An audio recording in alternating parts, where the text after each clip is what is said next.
college and never got fluent. But then I tried Babbel. Want the most effective way to learn another language? In just 15 minutes a day, Babbel's bite-sized lessons will have you learning another language in as little as 3 weeks. Babbel is all conversation-based, so it gets you speaking quickly about things you actually talk about in the real world. You'll really see a difference in how you can speak and how conversational you can be in just a few weeks. Babbel isn't just lessons. You can listen to podcasts, play games, watch videos. You can even take live online classes with a language teacher. There are so many ways to learn with Babbel. The lessons online and in the app make it easy to learn from pretty much anywhere. University studies have shown that using Babbel for 15 hours is equivalent to a semester of college Spanish. If you want to learn a new language, there's no better way than Babbel. Go to Babbel.com to try for free. That's Babbel.com. Babbel.com. NFL Plus is here, which means no matter where you are, this is how you football. You can stream live, local, and primetime regular season games on your phone or tablet, 45-minute game replays, and more. That's how you do it right there. This is the NFL for every fan. This is football freedom. This is your game on the go. Wherever you are, this is how you football. Go to plus.nfl.com/radio and start your free trial of NFL Plus today. Terms and conditions apply. We're going to get into our routine with Daily Tennessee Jackpot. You got $1? Let's have some fun with it. Let's get those numbers going. How many are we picking? And 1, and 2, and 3, and 4, and 5. Let's go. All of us Tennesseans are having fun now. Let's play and play. Work out a win with drawings every day when you play Daily Tennessee Jackpot. Only from the Tennessee Lottery. Game-changing fun. Please play responsibly. Listen, you can't handle the truth. It's about to go off. Live from the WNSR Strike and Spare Studios. Just a bit outside. It's the McFarland Show with Darren McFarland and Fox 17's Justin McFarland. Show me the money! Call now at 615-844-5600. Oh, righty then. Now, the McFarland Show with Darren and Justin.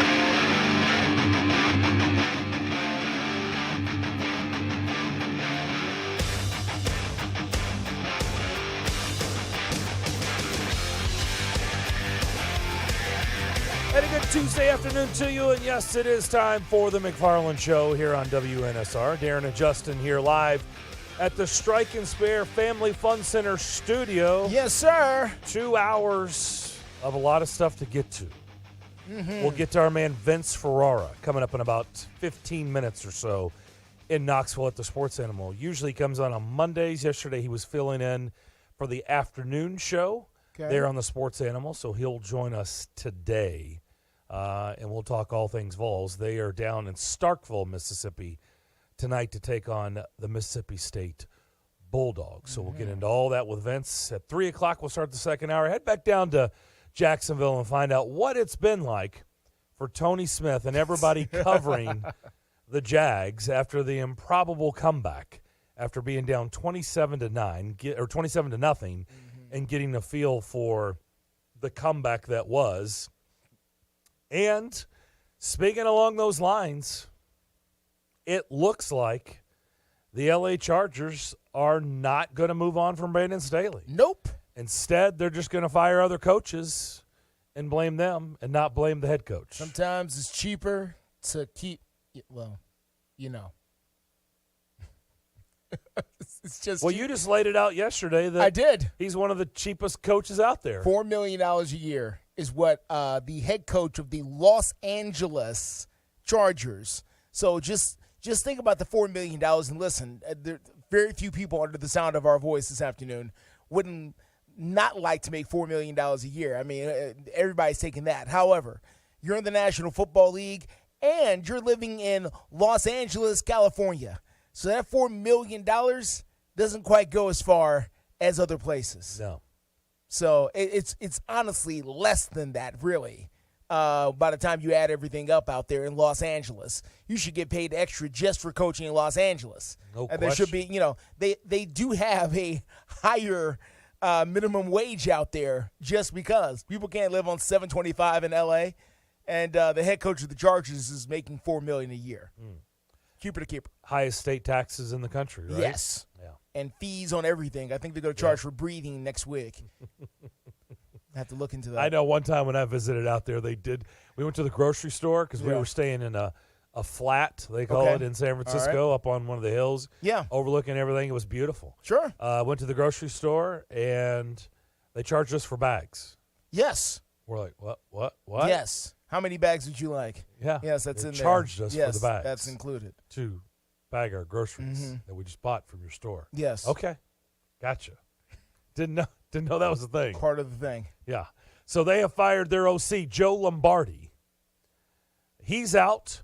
Also, Shane Day is out as the quarterback's coach. So, good for them. Yeah. That's good. That's good for everybody else in the AFC because I don't think Brandon Staley is a very good head coach. I don't know why the Spanos family can't figure that out, or they're just cheap. I was going to say. Yeah. They don't want to pay him to go away. Is that what I say? It's what their fans have been saying about them. There's no question. This is what they have said. Oh, yeah. Look, that is no secret. I mean, the Spanos family is not beloved. Let's just say that. No, clearly not. As being great ownership. That seems like they don't have that reputation, according to several people. No. So maybe Brandon Staley, indeed, looks like he is going to be back. Last night finished up the first round of the playoffs, the wild card, last night down in Tampa. Yes. And the Bucks got housed. They did. They got housed. 31-14. It was all Dallas, except for their kicker, who had a really, really, really, really rough night. Nightmares. Brett Mayer missed 4 extra points. Let me read that. Missed 4. I mean, he I don't know how he slept last night. He probably did. I mean, he needed something a little extra just to get him under last night. Yeah. I mean, this is the stuff nightmares are made of. Fortunately for him and for them, it didn't cost you. And maybe this sets up a redemption, story for him later on, or it's a sign of disaster to come. I was going to say, do you think they're going to San Francisco with him? I was thinking about that, and I don't know if I would if I were them. Now, you're going into a divisional game here. Who are you calling to come put one between the pipes at this stage in the game? Gary Anderson, is he fishing? Yeah, but anywhere? Gary Anderson is great, but I'm not. And Morton is even better, but I'm not sure that they are, in kicking shape right now. Well, I mean, the Titans did that once, and it worked out for them. Yeah. Gary Anderson won him a playoff game. He did, but I'm not sure how far removed Gary Anderson was from the game at that point. I mean, he can't be that much older than Tom Brady, is he? I think they have a different workout regimen. Maybe. Why? Different diet. I'd say so. So, I don't know if Gary's eating the seaweed, seaweed patties or whatever Tom is on. Whatever he eats. Whatever Tom is on. Yeah. So, I don't know. We will find out. But what a game. I mean, what a game in the fact that most people really like Tampa in this. Couldn't figure out why they were the underdog. And now we know why. Well, it was really more because we didn't know if Dallas was going to show up or not. And that was the thing. Dallas has a tendency to really kind of cramp up in these kind of situations here. But they played loose and fast last night. I mean, they were clicking on all cylinders last night. Everything was working for them. And, as far as how Brady played, honestly, I mean, I'm looking at the numbers here. They got him on the screen. 35 of 66. 66. For 351 yards, 2 touchdowns, and a pick. Honestly, from what I saw, I give way more credit to Dallas defense than I do to things that Tampa was just doing wrong or just couldn't get going. Dallas defense was all over the place. They were all over him. I mean, it was just all over the place. All over him and all over the place. Yeah, I mean, they just had more. Yeah. It just meant more to Dallas. Depending on who you ask, yes. Yeah. But apparently it didn't mean more to Tampa because they decided to get rid of Byron Leftwich earlier today. Has that been official? I haven't seen that officially. That is wait a minute. Where have you seen that? Let's see. I thought I saw Adam Schefter had it. Okay. Which is about as official as you can get these days. I mean, if he's tweeted that out there, then I have not seen that put out there officially. I don't see anything about. Let's see. No, you're right. I don't see. Maybe he doesn't have it. Okay, So maybe that's that's speculation. Maybe that's speculation still. Well, I mean, look, I know there's a lot of smoke, so oh no, there is a lot of smoke. There's probably fire coming. Oh, there's a lot of smoke, and includes probably their star quarterback, which I watched his press conference last night, and I literally just sat there when he just decided that's going to do it, and thanked everybody, and didn't say a word about coming back or anything, and that felt like a goodbye speech to me, or at least a goodbye speech to Tampa. I don't know what he's going to do. There's a lot of speculation on, the Raiders, the Titans, and the 49ers. So let's just start with all this. Okay. One, I'm kind of like, yeah, really? No, I went down this path 3 years ago, and everybody was like, no, he's old. I don't need him. Ryan Tannehill's good enough. Now, I'm not interested in that conversation today. Why would he be speculated to be coming to Nashville? They don't even have a general manager. Who's throwing that out there? You know the answer to that. Who would be throwing that out there from the Titans' perspective? They don't even have people. Monty Ossenfort was just sworn in today in Glendale, Arizona, as their next GM. He was. They don't even have a front office. Right? They have Burke Nihill. Who would be putting stuff out there that the Titans are interested in Tom Brady? I just laughed at the notion. Where did the Titans come from on this list? They don't even have a front office. But yet they're speculated to be interested in Tom Brady? What? It's just a relationship between Brady and Vrabel. That's it. Oh, okay. Well, at this point, I'm sure Tom Brady's got relationships with a lot of people, doesn't he? Yeah, but not all of his ex-teammates are head coaches in the NFL. That list is not that long. Okay, so Josh McDaniels is in Vegas. Okay, we know that connection. Mm-hmm. That makes sense. He's from Northern California, so let's connect the dot to San Francisco. And all those places have been mentioned. All of them. All of those places have been mentioned. But it's just silly to me. The Titans one is the silliest. I mean, because he knows Mike Vrabel, because he played with Mike Vrabel. Where was all that speculation 3 years ago? Well, 3 years ago, the Titans were coming off of an AFC championship game, and they felt like they had Ryan Tannehill as their quarterback of the future, so that's why. Well, the situation seems a little different this time.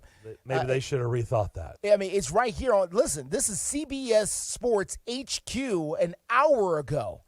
Top spots for Tom Brady, the Tennessee Titans, right there on the list, according to Cody Benjamin. I'm looking right at it. That's what it says. Did you see Tampa's offensive line last night? The Titans' offensive line is worse. You can't protect him. No. He's got nobody to throw to. Derek, don't do that. Don't do that. Don't pretend like the Titans' offensive line and the wide receivers that they had a few weeks ago are going to be the same people out there next year. You expect to see Dennis Daly out there next year? Well, no. Look, there's all cutting. No. So let's not say, I didn't expect him to be out there all year. They can't do anything. We don't know who's going to be out there for them. We don't know how good the offensive line is going to be. We don't know how good the wide receiver roster is going to be yet. We just don't. Well, it's not going to be up to standard worth bringing in Tom Brady. That's for sure. Because they can't even do it. Like their cap situation, John Robinson left them in. They can't even do it. It would be that's a different situation. Really difficult to do. There's two things here with Tom Brady. There is, do you think it's a good idea? And then there is it even possible? And those are two different things altogether. I'm not sure it's such a bad idea if you just want to stand pat and just try to move forward. But if you are, that's number one. Let me stay there. I don't think it's such a bad idea if you're just trying to make one last run at the thing. Obviously, if you're trying to rebuild, then no, that's the last thing you would want to do. And number two, I don't think it's really possible anyway. And again, those are two separate conversations. Do you think he's worthy? Do you think he has anything left in the tank? Do you think he has anything to contribute? Do you think he could work here on the football team? That's different from, is the business side even available for him to get here?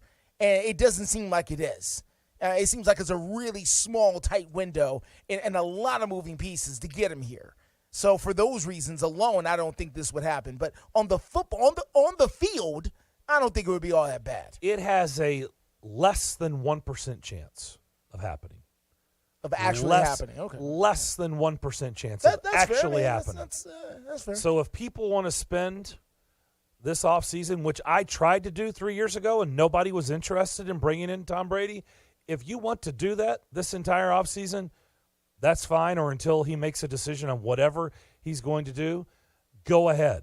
It's got less than a 1% chance of happening. Because don't forget, Tom Brady is like Peyton Manning. He's interviewing you. You're not interviewing him. Yeah. And he's looking around going, you have a brand new GM, and we don't know who that is. No, we don't. You have a brand new OC. Don't know who that is. No, we don't.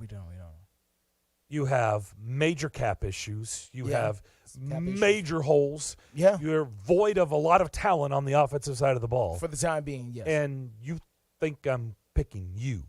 Like, no. Probably not. Pass. Probably not. No, it's what there's not much that's attractive here. I mean, let's be honest. There just isn't. It was way more equipped 3 years ago, but not today. No, it's not the same Not job today. as it was 3 years ago. Not if he's really coming back. Let's see. Devontae Adams, number one receiver, elite receiver in the league, maybe the best. Yes, very good. A very, very solid number one tight end, when healthy, Darren Waller. Darren Waller could be when very healthy. good. Wasn't healthy much this year. Could be very good. Josh Jacobs, I think he was pretty good this year, right? He led the league in rushing. Yeah, the rushing title. That's not bad. Yeah. So you have a elite running back, number one running back. I don't know about their offensive line. I'm not sold on Josh McDaniels as a head coach, but if you have Tom Brady, you can mask a lot of problems. I'm just saying, if he's coming back, to me, it feels like there are better situations to go there to. are better, and 49ers. I don't need to, need to talk about that. Yeah. I don't even believe that's like. Why would they? I mean, honestly, they've already proven they don't need Tom Brady. Like right now, are you going to move on for Brock Purdy right now? Well, they don't have to. I mean, sure. I mean, you know what I mean? Like, are you gonna jump through all the hoops when that's not really that? I mean, they may win with him. They may not. They may lose this weekend. Sure, but that's the thing. When you say, well, they don't, they don't need. What would they do with Tom Brady? Why don't they, because why don't they just stay where they are? They don't know if they're good enough where they are. They don't know if they're good enough to win the Super Bowl. The 49ers are a team that's already been – they've already done the NFC Championship game. They've already been to a Super Bowl. They lost the Super Bowl. So for them, they're looking for somebody that can get them over the hump. So in their minds, could a Tom Brady potentially get you over the hump and get you to a sixth franchise Super Bowl where you could join the Patriots and the Steelers who've been, kind of pointing at you for the last little bit? Is that possible? Yeah, that's possible. So – is it worthy from that an aspect? I think it could be for them if they honestly believe that. If they believe Tom Brady is the missing link between themselves and a Super Bowl, and we don't know that. We don't know what the missing link for them is, other than they just keep running into better teams or hotter quarterbacks or whatever the case. Yeah. Johnny tweets at us, if the Cowboys can't find someone to kick field goals and extra points, there's no way they're beating San Francisco on Sunday night. I mean, I would say you're on borrowed time if you think you can get away with that again. It doesn't feel like if you don't have an effective kicker, you could beat San Francisco in San Francisco. So I would agree with that. We'll come back. We'll head east. We'll go to Knoxville. We'll bring in our man Vince Ferrara. We'll do that next. When COVID-19 hit, I lost my housing and didn't know what to do. Without help from VA, I might be homeless. Many veterans are facing financial hardship caused by COVID-19, putting them at risk of losing their housing. But VA has resources that can help. VA Supportive Services for Veteran Families program provides eligible veterans who are homeless or at imminent risk of becoming homeless with financial assistance for rent and utilities and other services to help protect them from housing uncertainty during this pandemic. If you or a member of your household served in the military and need help to stay in or obtain housing, call the National Call Center for Homeless Veterans at 877-424-3838. Veterans without access to a phone should visit their closest VA medical center. The number again is 877-4-AID-VET. That's 877-4-AID-VET. AID Vet.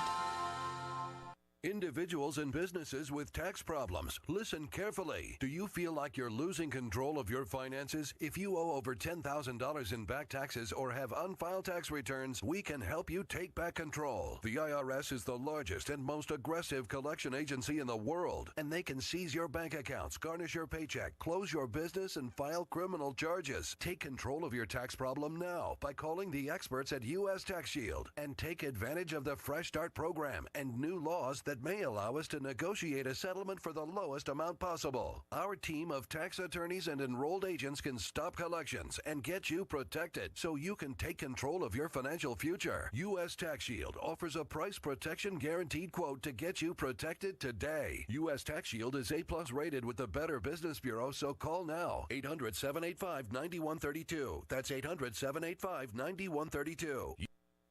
From the big game to the big dance, Bar Lines at the Omni Nashville Hotel downtown is your game day and watch party headquarters. Don't worry about entertaining guests and trying to feed everyone. Sit back, relax, cheer on your team, and let the Bar Lines staff take care of you. Grab a Bar Lines signature cocktail and enjoy some wicked deviled eggs. Or a Bar Lines double stack and finish it off with some Jack and Coke chocolate cake. Bust your belly and your bracket at Bar Lines. Located in the Omni Nashville Hotel, 5th Avenue, downtown. Hayes Nissan of Rivergate is not the only choice when it comes to buying, selling, or trading your vehicle, but it is the best choice. Located at 1550 Gallatin Pike North in Madison, Hayes Nissan of Rivergate has been serving the Middle Tennessee community for over 3 decades. That gives you confidence that Hayes Nissan of Rivergate can find the perfect vehicle for your lifestyle and your budget. And their friendly and knowledgeable staff will make sure you are in the right hands. If you're feeling rugged, check out their brand new Titans. Or you might be feeling sporty and want to check out the all-new Maximus. And don't forget about their award-winning parts, service, and body shop. They have everything you need to get you back on the road. Go visit them on the web at nissanofrivergate.com, where they are open 24/7 or in person at 1550 Gallatin Pike North in Madison. Or if you want to give them a call, it's easy at 615-865-7220. Again, that number is 615-865-7220. That's Hayes Nissan of Rivergate, where your dollar always goes farther. Hey, it's Patton Cook from Run With It. Let me tell you about my friends over at Smiles by Design. Dr. Dwayne Jones and his team focus on providing you with personalized, gentle care that you deserve. Smiles by Design are one of the few practices that offer state-of-the-art, needle-free cavity fillings. I started going to Dr. Jones 2 years ago, and he has completely changed my smile. They are located at 105 Threet Industrial Boulevard, Unit 1001 in Smyrna.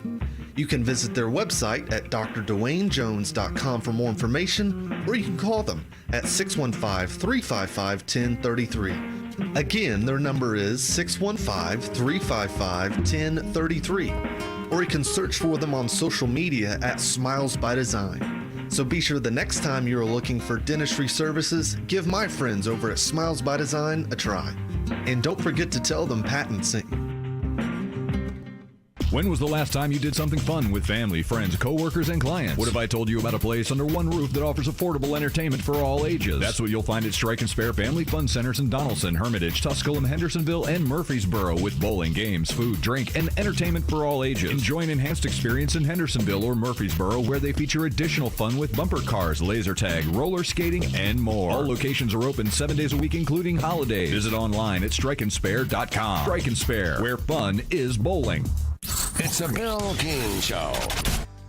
Johnny Vegas this morning. Again, hey, Bill, is Georgia football going to be any good this year? Asking for a friend. Georgia will be favored in every game that we know is on their schedule. They'll be very good. Georgia has recruited so well that they're better than everybody in the SEC East, even if they lost their roster. I'm not kidding about that. Weekday mornings beginning at 6 on Sports Radio 560 on 95.9 FM.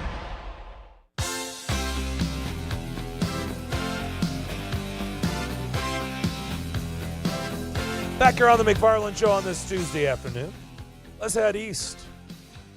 It's almost 3:30 where our next guest is. Vince Ferrara, the sports animal, 99.1 there in Knoxville. In fact, he didn't join us yesterday because he was doing afternoon duties, and I think today he's going to jump on again this afternoon. So we need to Busy. I know. We need to get this going before he's got to jump on the air in Knoxville. Vinny, how we doing? I'm good, guys. Yeah, last week I did morning, so it's not easy when you yo-yo in different time slots, but that's kind of the role, and just do everything, jump in everywhere, and during the show you're fine. It just hits you later on, but always a energy boost to talk to you gentlemen. Well, I appreciate that. I'm shocked.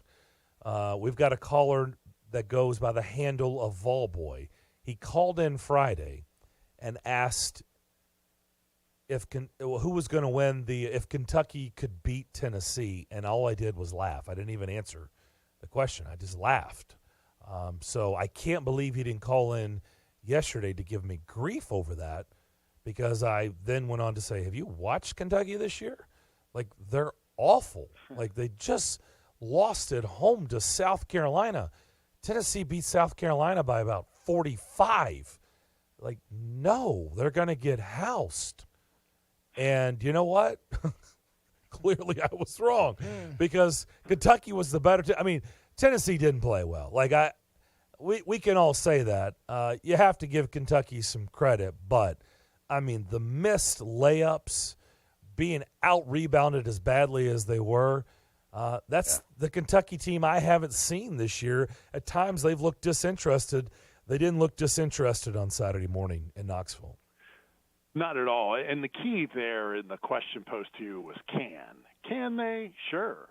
That's why when everybody was burying Kentucky, you had to maybe let's wait a little bit, because they have some talent to be able to fall back on, and when they are motivated and put it together, that's what you can get. They didn't have two starters as well, or two key players. Not a great look for Severe Wheeler when they played better without him. Especially looked more organized offensively. But, look, they had two game plans. Calipari talked to us and talked to the media in the postgame, and he said the two biggest things were rebounding. He's like, we got to out-rebound them. The games they win, they out-rebound. The games they lose, they don't. And he's absolutely right, because after that game, Tennessee this year is now 14-0 when they win the rebounding battle, 0-3 when they lose. There you go. And then the other thing is, Calipari talked about it early at one point. They were when Uros Plavšić was having so much success early, he was debating on whether to try to double down on him, and the assistant coaches were like, don't you dare, because their game plan was, hey, we're willing to give up some twos and not the three ball, which is what they did. They ran Tennessee off the three-point line, allowed Tennessee to drive at times, and then Tennessee would miss a lot of those layups. Jimmy Himes counted 8 missed layups. Now, probably 5 of them. I was going to say 5 or 6. Yeah. Man, Ziegler, not a great day. It was probably a day he'd like to forget. Yeah, and he's, another thing everyone wants to make a grand declaration.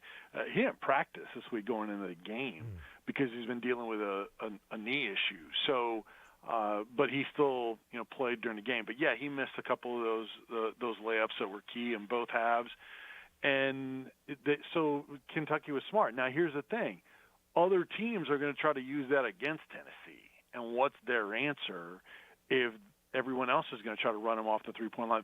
Actually, you know what? Mississippi State in their first meeting when they played tonight, that was their game plan. They tried to do it, but it didn't work because Tennessee got to the rim, then they'd play inside out, and then they were able to make their threes afterwards. So it's a matter of Tennessee being more engaged on the boards and then being able to hit some of those easy baskets. But I don't think it's a panic button game. I think honestly it spoke to the potential of Kentucky when they are engaged. Then big flaws on Tennessee. Question is it will Kentucky be engaged as they move forward? Yeah. Not to make excuses, I don't even know if this was brought up. It's just part of it. But it is weird, and I know we talked about this with you, going into the week. The scheduling was weird, right? Like they played Vanderbilt. Tip time was 9 o'clock at night, your time. And then they tipped this game at noon. I said morning. I guess it was morning here. Noon there. Those are pretty contrasting starts, in the same week, going from, I guess, Tuesday to Saturday games. Yeah, I think, though, if it was a late Wednesday to early Saturday, that would be a shorter turnaround. But since it's Tuesday, I think they have time to adjust. They spend so much time in recovery, and they typically practice more in the morning anyway. So I think the bigger adjustment was to the night game than anything. I just think that they maybe let up a little bit, thinking, Kentucky is, they're struggling and we don't have to bring it. And, I'm not saying that they weren't giving great effort, but I think Kentucky just had another level of urgency. That's the word. It's not effort, it's urgency. And then sometimes it's hard to dial that up when you have frustrations and things like that. Like Jemai Mashak, who's my Vol Network pregame interview tonight, Rick Barnes hasn't given him or Tobe Awaka minutes in the second half.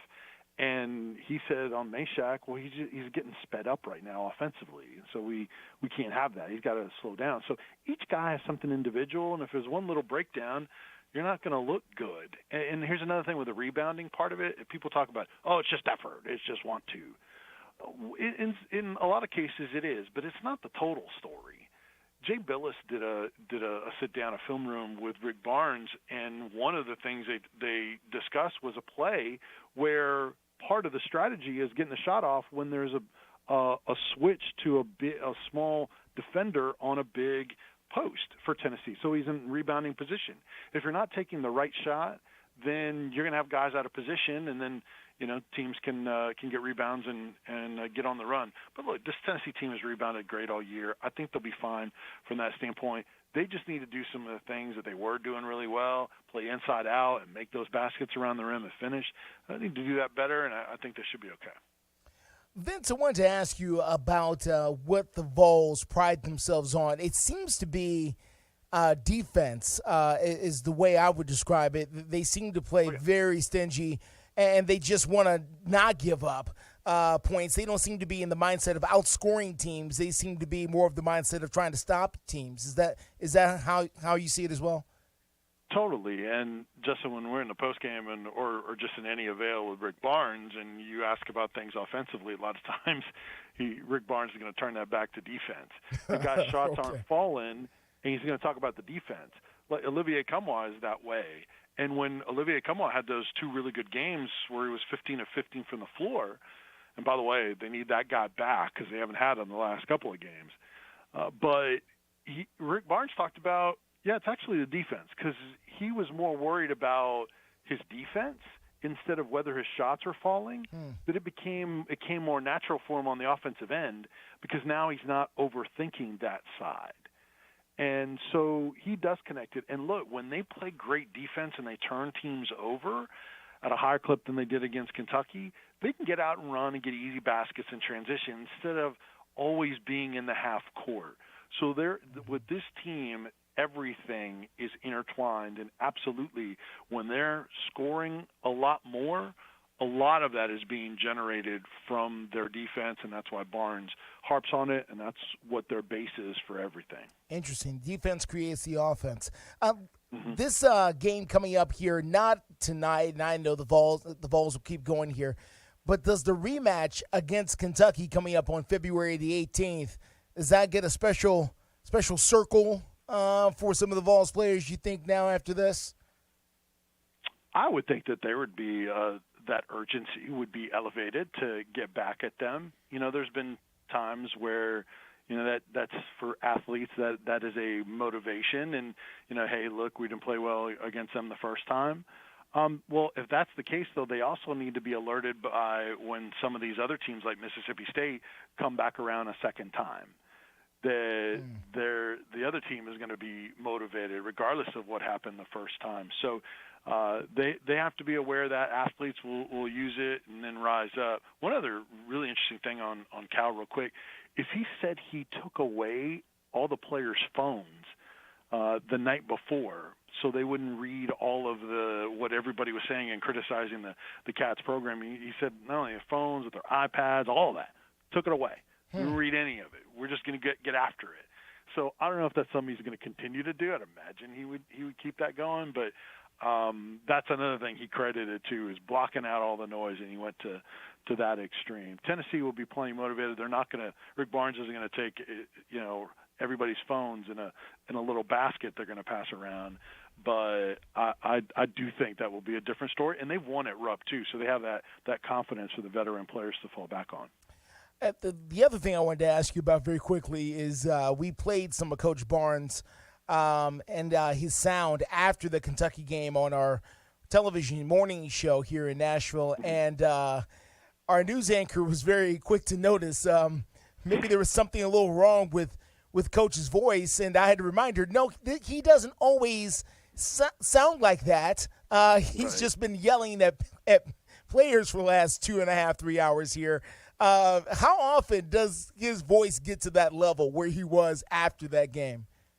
Not very often. Okay. He will get after refs and his players and things like that. And but yeah, he was almost all gone. Yeah. But, now that's a little unusual. Who knows if he's a little bit under the weather or whatever. With the temps yo-yoing here, everybody pretty much is. But no, that's not a norm. But he definitely did not sound like he normally does. No, he sounded like he swallowed some gravel or something. I mean, it was almost all gone there. He was pretty spent. But it also goes to show the level of passion and how badly they really want this, and it goes back to what you said earlier a few weeks ago here, Vince, about the expectations for this basketball team. They expect to go far, and you can't go far if things like what happened to them against Kentucky continue to happen. So it feels like they may have a bit of a press going on.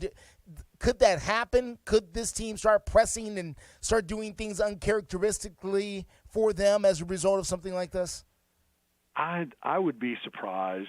One of the best ingredients this team has for potentially for the postseason, and we've talked about it. I know they've had their struggles in the postseason, but teams that win nowadays in college basketball are veteran teams, so they have that. So because of that, I would be surprised if it lingers.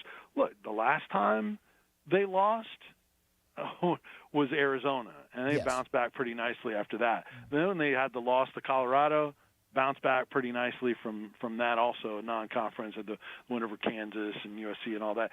So I think they will bounce back just fine. I don't think it lingers.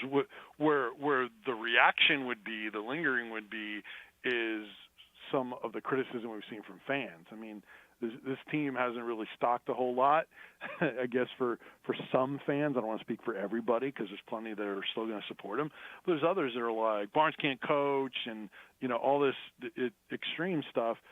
And I think that goes back to until they cash in on the postseason, there's going to be those doubters and naysayers about what they do, that's just regular season and they can't sustain it. So that will remain there based, game to game on how it goes.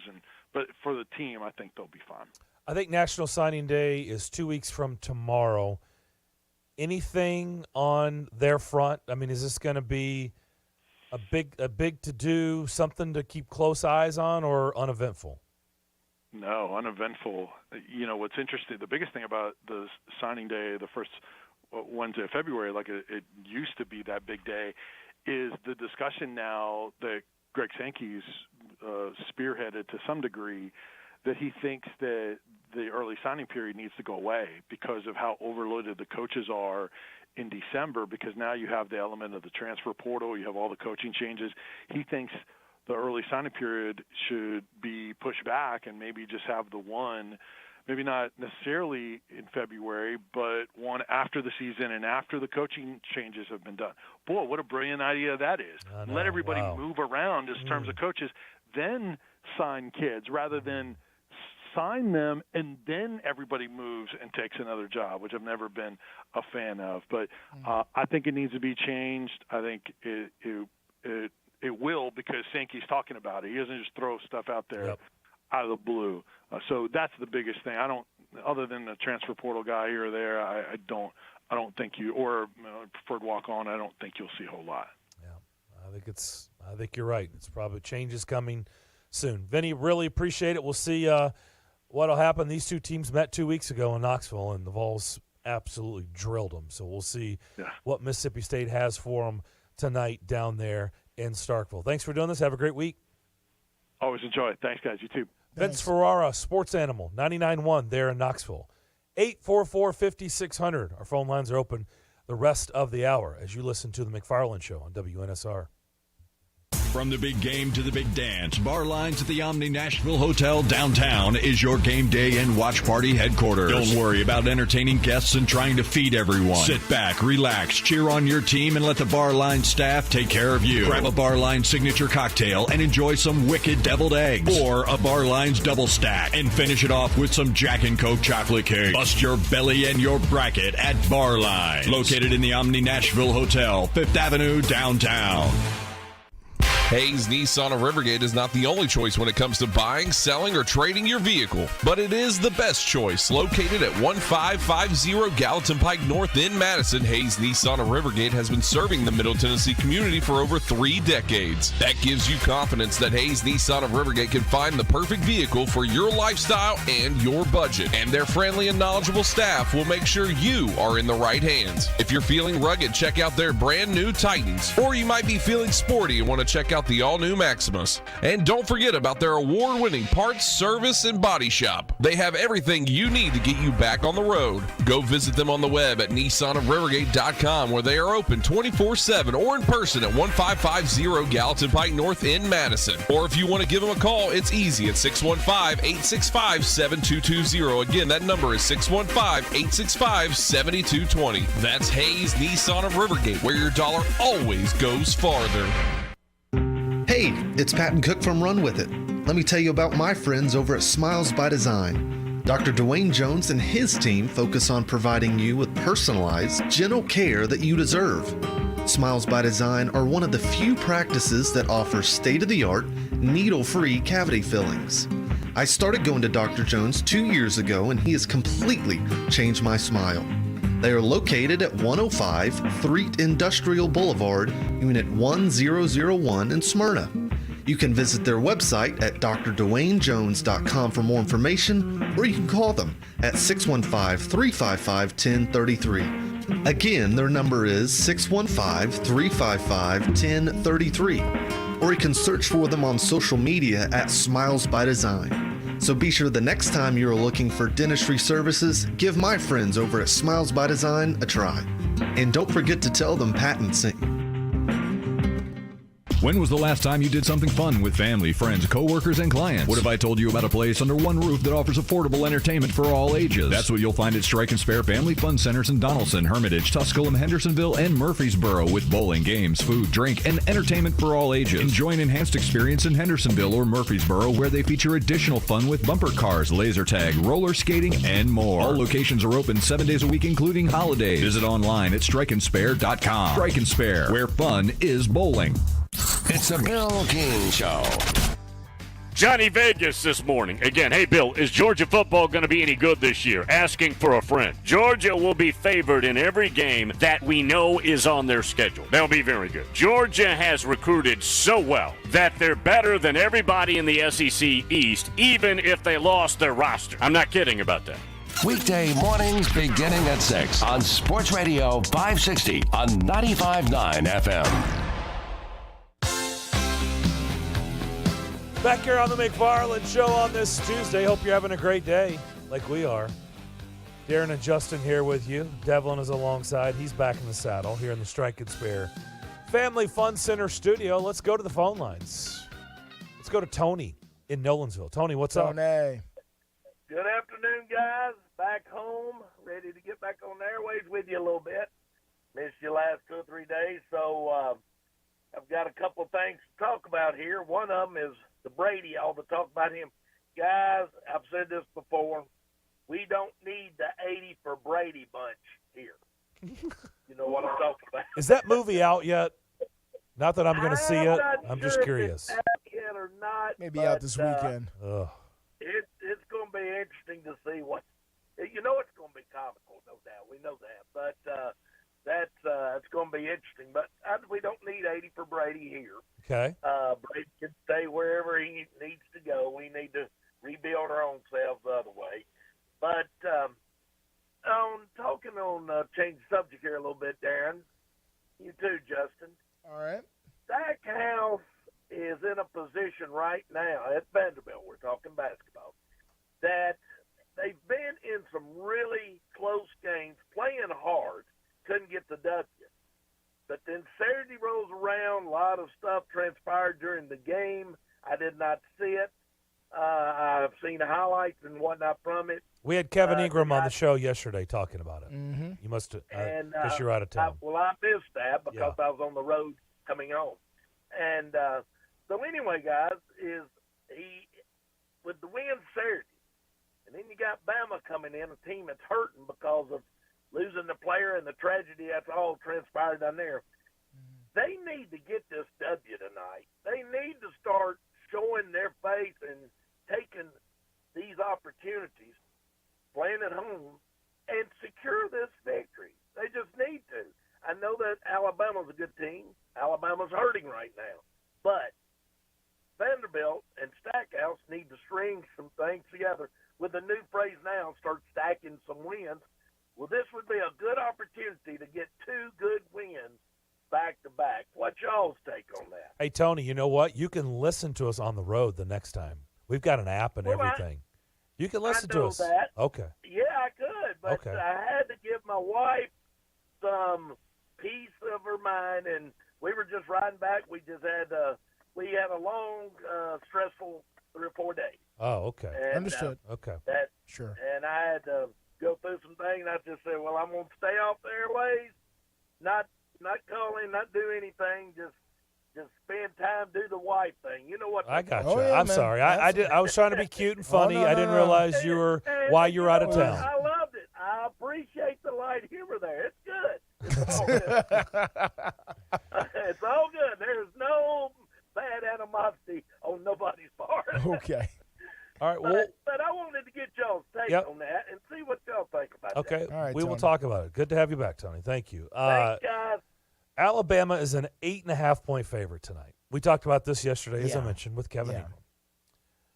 Yeah, of course, we're not going to disagree with what Tony said because that's literally part of the conversation, right? I asked Kevin, like, what is it going to take to get Memorial Gym back to – I don't know if you can ever get the magic back. I don't know. I don't know. Maybe. I don't know. The tournament run would, Yeah, I guess you're right. I mean, there are ways. You can win. You can beat Alabama tonight. You can start win stacking basketball wins. games. Yeah. Because remember I said, is it just simply the answer, it's just going to take winning to get people back and to create that atmosphere It that couldn't hurt. the Yeah. two of us have experienced a lot over the years. Not in a long time, but A lot of but electricity. A lot. When it's going, it's Oh, going. man, it is. Yeah. It's something. But I guess maybe that is just the simplistic answer is you got to start winning meaningful basketball games, especially at home. The question that Kevin Ingram put up there yesterday, which is important, and Tony and any other Vanderbilt fans, got to think about this. And they haven't come up with a solid answer. How are you replacing the 20 points a game that Scottie Pippen Jr. took with him?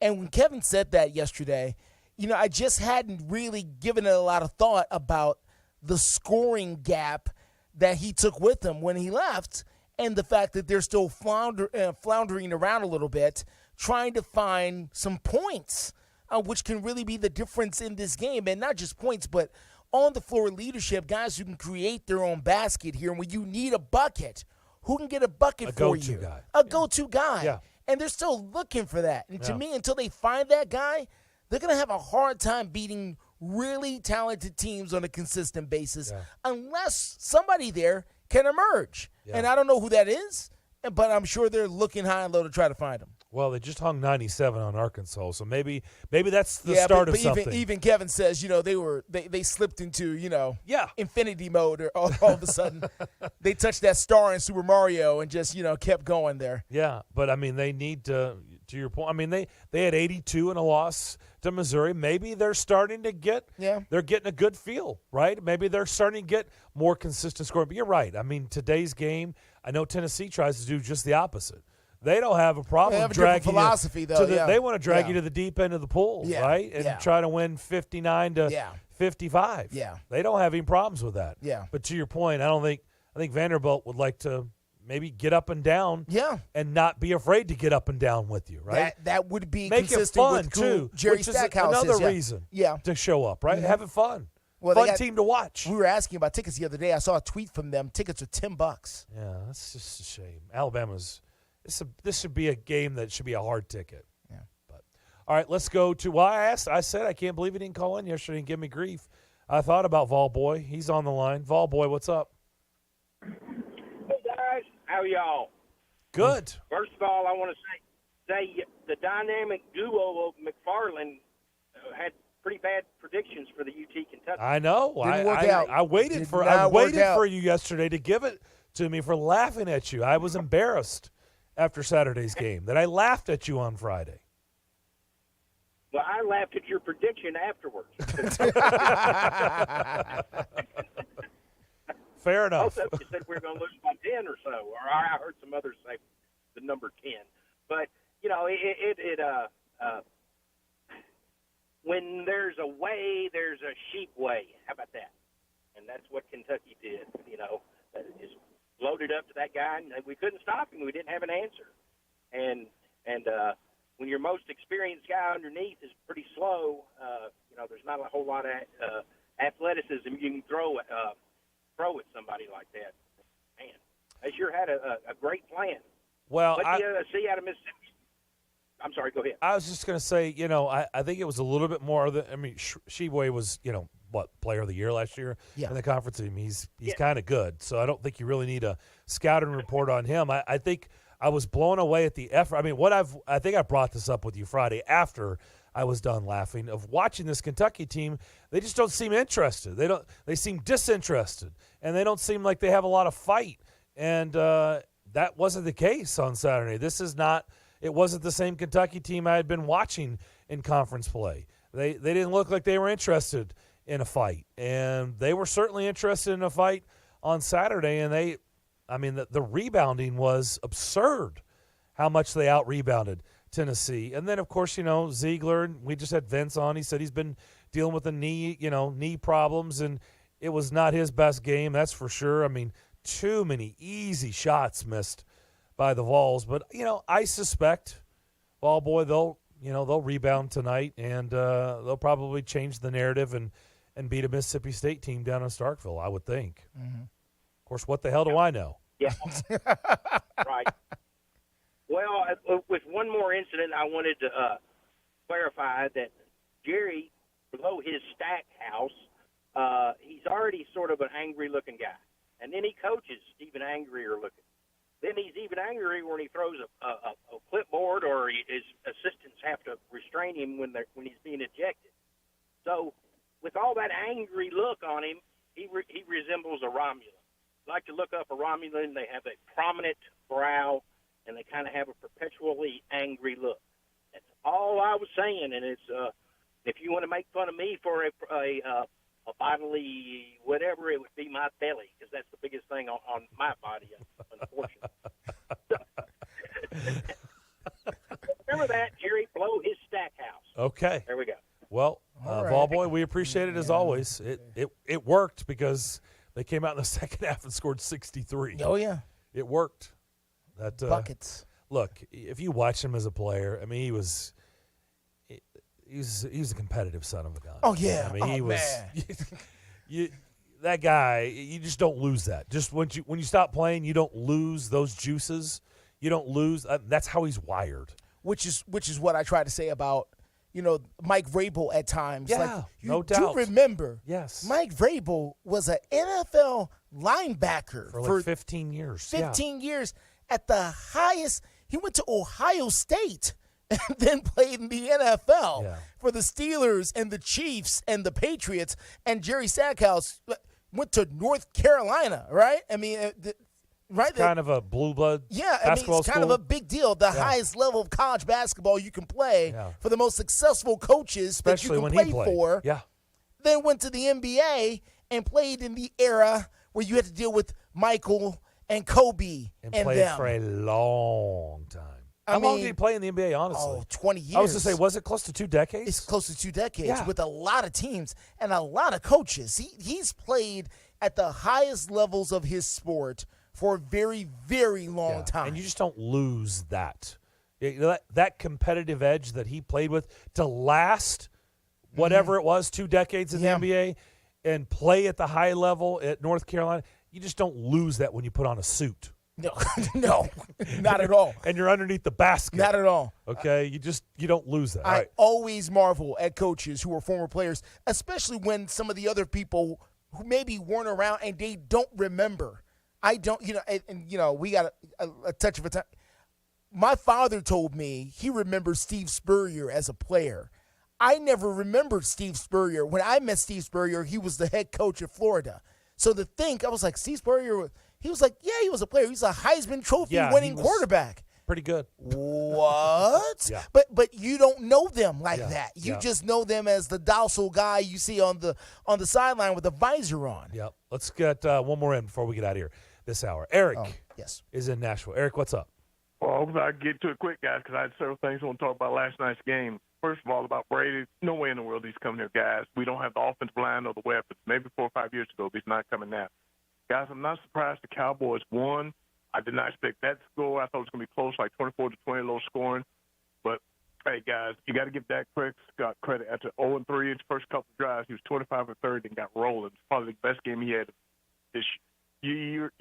4 touchdowns in a row, and the turn point of the game was when Brady had a chance to get the touchdown, an extra point to go ahead, but he threw that pick, and Tampa Bay was never the same. And Booger McFarland said last night they couldn't make the adjustments or whatever they needed to do necessary, because they couldn't stop Dallas. It was touchdown, not having to settle for field goals.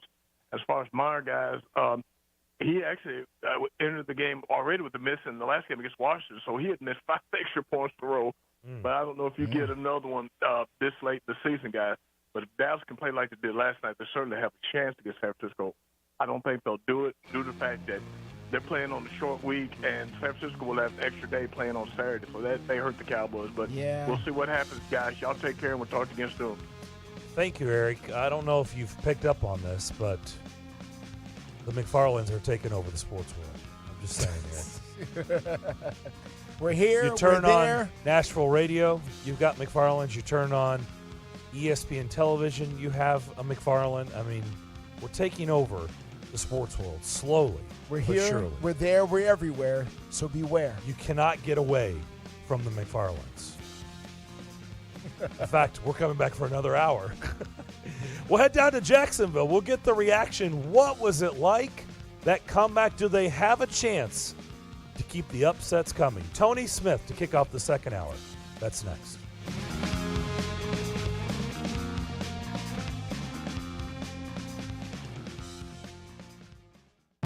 On air and online, Sports Radio WNSR, Brentwood, Nashville.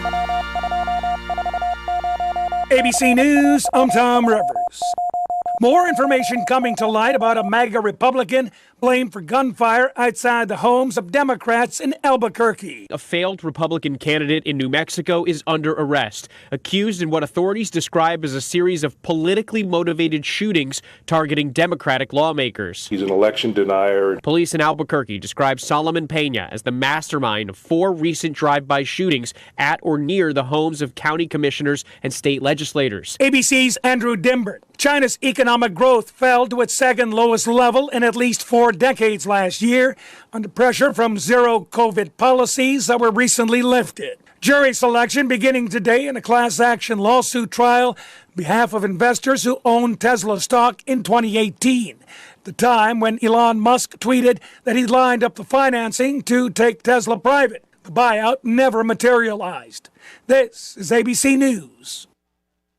Finding great candidates to hire can be like, well, trying to find a needle in a haystack. Sure, you can post your job to some job board, but then all you can do is hope the right person comes along, which is why you should try ZipRecruiter for free at ZipRecruiter.com/work.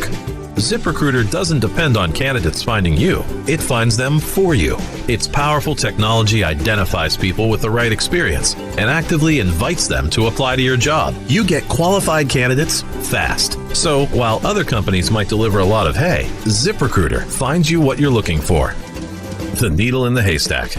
See why 4 out of 5 employers who post a job on ZipRecruiter get a quality candidate within the first day. ZipRecruiter, the smartest way to hire. And now you can try ZipRecruiter for free. That's right, free. At ZipRecruiter.com/work. That's ZipRecruiter.com/work. ZipRecruiter.com/work. Nashville's first curling venue is here at T-Line Nashville. Come check out T-Line Nashville and experience the world's fastest growing winter sport today. Curling is a fun and simple sport that's a perfect outing for friends, corporate events, families, or parties. T-Line also has classic bowling and modern bowling mini games. With over 20 HD TVs, you can come watch your favorite teams and some of the best food and drinks here in Nashville in the large bar and grill area. They also have an outdoor area with a fire pit, and you can't forget the live music. T-Line Nashville is a one-stop shop for a great night out. Located at 106 Duluth Avenue and online at tlinenash.com. You can book your party now or give them a call at 615-439-1024. That's 615-439-1024. And make sure you give them a follow on Instagram and Facebook at T-Line Nash for all the news, events, and updates. T-Line Nashville, Nashville's first curling venue, is here. Listen, you can't handle the truth. It's about to go off. Live from the WNSR Strike and Spare studios. Just a bit outside. Now back to the McFarland Show with Darren McFarland and Fox 17's Justin McFarland. Show me the money! Call now at 615-844-5600. Alrighty then. Now the McFarland Show with Darren and Justin. Second hour on this Tuesday afternoon, the Titans have announced they have completed yet another general manager interview. Okay. Senior Director of Pro Scouting, Malik Boyd, Buffalo Bills. Got him in there. Okay. Now, to our knowledge, that's all of them. That's it for the list that we know of, unless there's any secret interviews that we don't know about. But they have completed. Like Monty Ossenfort. Like Monty Ossenfort, who today was sworn in as the Arizona Cardinals general manager, which leaves this opening as the only GM opening in the league. By the way, real quick before we get to our guest, Ossenfort mentioned during the press conference today that he began the interview process with the Cardinals a week ago. So this has been going on at least a week before the announcement was made. Interesting. All right, let's go down to Jacksonville. At 1010XL Fat Tony. We learned last week Tony is not fat. That's just his Twitter handle. He's Tony Smith. You can hear him. He's part of the Jags every day, and he's been covering them for a long time. And he came on last week. I think it was, Friday's show? Mm-hmm. And, I said, man, I got to be honest. Or Thursday or Friday. I don't remember when it was last week. Got to be honest, Tony. Trevor Lawrence, I just thought, I've been pro Trevor Lawrence. I just thought he was going to be the reason they beat the Titans. I didn't think he was. And I was thinking about the first half. I was like, see, that's what I was talking about, Trevor Lawrence. I don't get it. He's been a disaster. And I remember Justin going, the Jags are not going to have to worry about moving the ball at will on the Chargers. And I was like, at halftime again, I'm like, what's going on? And then, you know what? A whole new game began in the second half. Tony, what was it like in the stadium? What were you thinking in the first half?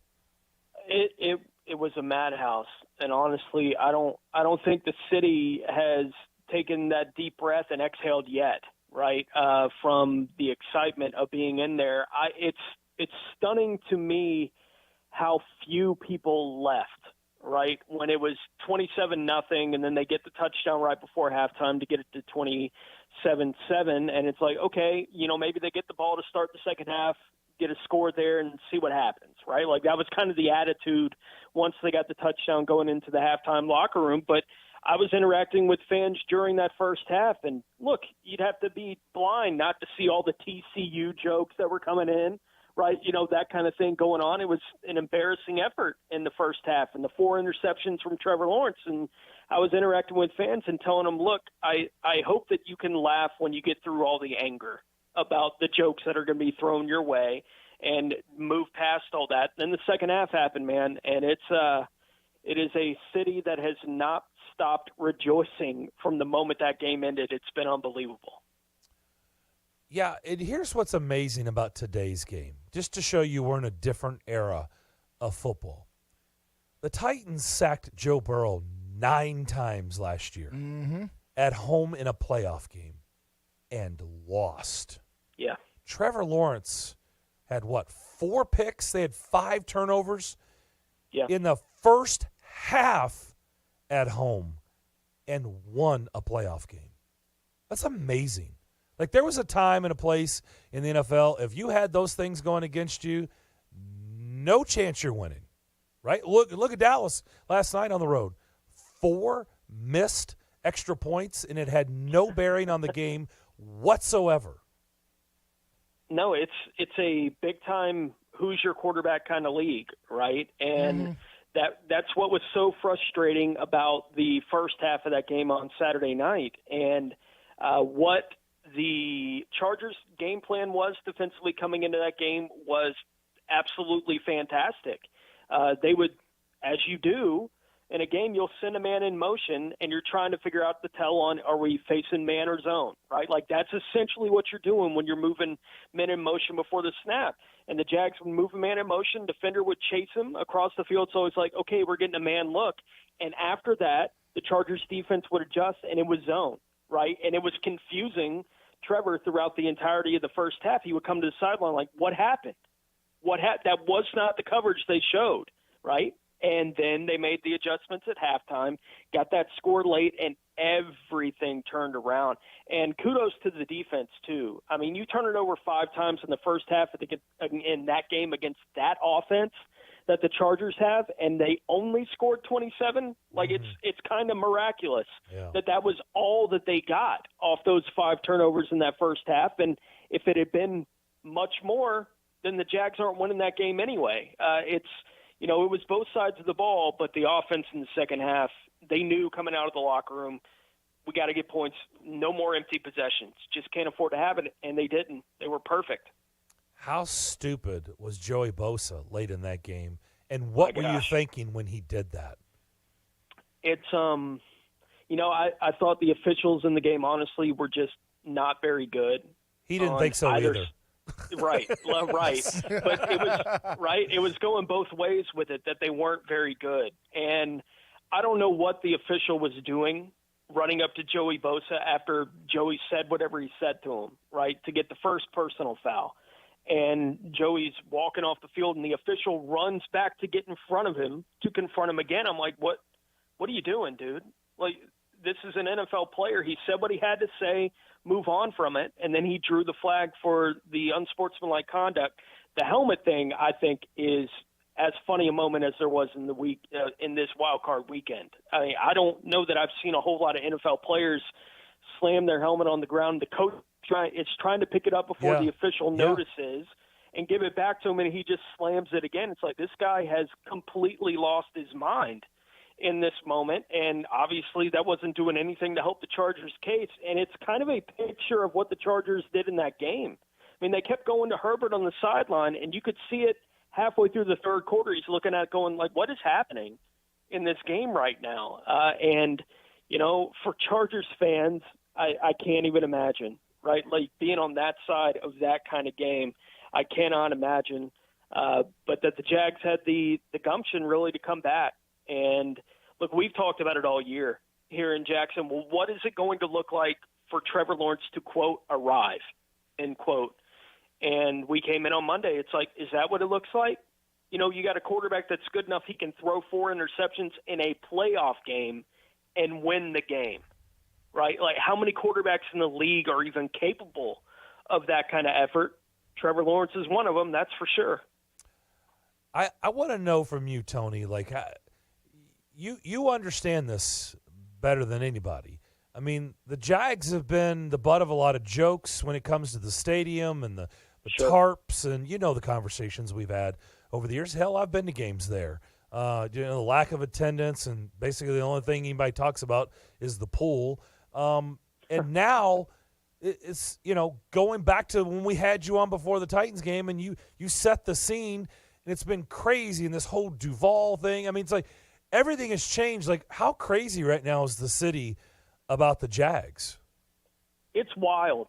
right? Like, and I've lived here now for 35 years, so I've been here for the entirety of the history of the Jacksonville Jaguars. And I can tell you, look, I get why the jokes are made about Jacksonville and this fan base. I get why the jokes are made, but I think they do come from a place of just not understanding how football fans work, right? Like, no organization is immune to this. When you're bad for 10 years, who's going to the game? Oh, we had it here, man. Trust me, preach. Right. Like, it's the Kansas City Chiefs, as great as that fan base is regarded to be, during an entire decade and a half, they had 4 sellouts in their home stadium in the 80s. Like, it's not, nobody is immune to this except maybe the Packers. You know, nobody is immune to that kind of thing. So, yeah, you can throw all the barbs, those kind of things that you want on, but the city right now, there is, as you guys know, there is nothing like the NFL team in any area being any kind of good. There's nothing else like it. Baseball doesn't do it. Basketball doesn't do it. You guys have hockey, but I doubt the hockey field is the same as it even is for the Titans when they're good, right? It's a different kind of thing. And in this area, I'm telling you, you can't go anywhere without somebody giving you that Duval when you're out right now. I'm getting it in fast food drive-thrus, guys. Like, it's everywhere I go right now. The city is on fire. And in the time that I've been around it, every time the Jags are good, if they're in the playoffs, that's how it has always felt. It's just been so sporadic for the last 15 years for them to be any good that it's hard for that to really gain any kind of traction. Well, it does feel like when you have Peterson at the helm and Trevor Lawrence at the quarterback position, that they have something that can be long-term sustainable in this city. And I've been saying it for a couple weeks now when they were getting ready to play that game against the Titans here to close out the regular season, and it was going to be on ESPN. I was like, this is an opportunity here over, and if they make the playoffs, whatever that playoff run's going to look like, it's going to be cool for somebody to be a Jaguars fan in the near term. Like, that's going to be a sooner rather than later thing, is that people who are just general NFL fans are going to be like, you know what, Jaguars are kind of cool. That's kind of fun, a fun team to watch because of the attitudes and the personalities on this football team. I guarantee you they gained a bunch of fans with what happened on Saturday night. I don't know how, if you're a football fan, you didn't just enjoy the heck out of watching the second half of that football game. It's everything that you could want as an NFL fan. Tony, I wanted to ask you about the different runs because Jacksonville, to my knowledge now, has had 3. The Mark Brunell runs at the beginning of the franchise, then the brief Blake Bortle 1 year kind of, run. And listen, yeah, it's worth a chuckle, but they did get all the way to the doggone conference championship game, which is not the easiest thing to accomplish. And now this, the Trevor Lawrence, the first Trevor Lawrence playoff run. What has been different about each one of these runs that you have noticed here about the franchise and about how the city reacts to them? Yeah, I think the Brunell years, the run that they had, they made the playoffs 4 straight years, 96 to 99, going to the AFC Championship game in 96 and 99 with Brunell at the helm. It was all new, right? The team had just gotten there. 96 was their second season here in Jacksonville, so it was all new. So the excitement was kind of that newness. Everything that they did, it was the first time they had done it, right? They go on the road that year in 96. They beat Buffalo. The next week they go up. They beat Denver and lose to the Patriots in the AFC Championship game. 99, as we've discussed, is still the year that kind of gets talked about the most. The Jaguars were, by a lot of arguments and a lot of standards, the best team in football that year, and they just couldn't beat the Titans. They just couldn't find a way to beat them in any of those 3 meetings, the most important being in that AFC Championship game. I think the run in 2017 with Blake Bortles never felt all that sustainable because it was mostly predicated on defense, and they were turning teams over in wild ways. They had a game against the Chargers that year where they turned the ball over trailing 2 times in the final 2 minutes of the game, turned it over while trailing 2 times in the final 2 minutes of that game, and got it to overtime and won. That's how magical that defense was that year in 2017. But as I said a moment ago, this is different. Coach, quarterback are in place. I think for a lot of Jaguars fans that you can have a real discussion maybe as soon as this offseason, depending on how this playoff run ends for them now, on who is the best quarterback in franchise history. And there will be arguments to be made that Trevor Lawrence is already catching up to the top of that list with Mark Brunell, who, as I said, was a great player here. He's a Pro Bowl player here.